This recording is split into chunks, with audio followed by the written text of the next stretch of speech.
Hey everybody, thanks for coming.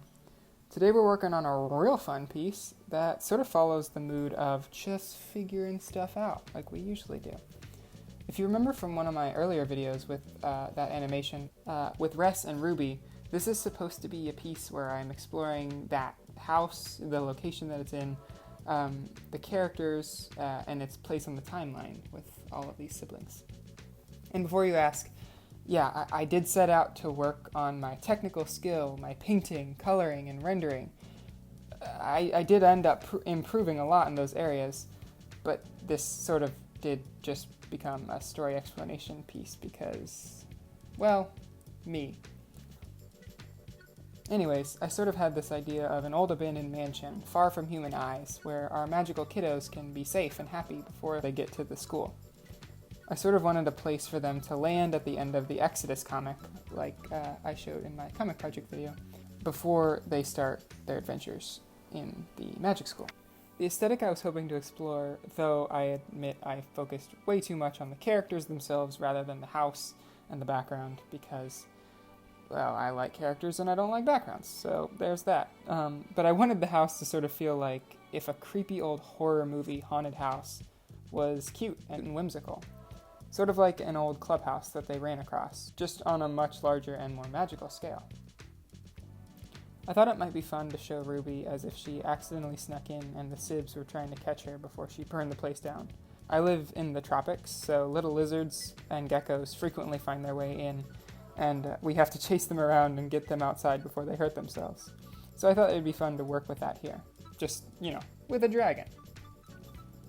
It was really helpful for me speaking to a more technical part of this because I'm telling you, I really did learn a whole lot about the technical aspect. It wasn't just story like it usually is.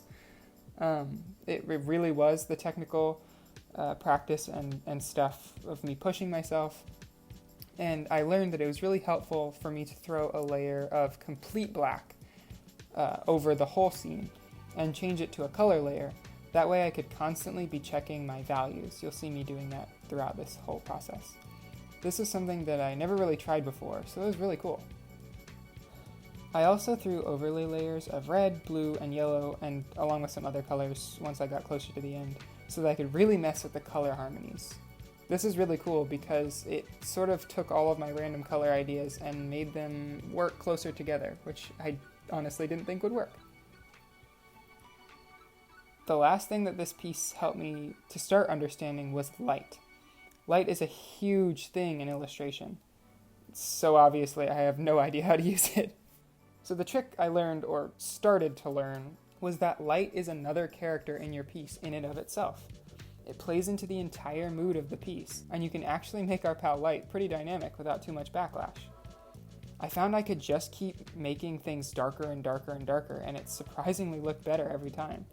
So I guess I learned to let mi amigo Light run a little wild sometimes. And with that, we're done.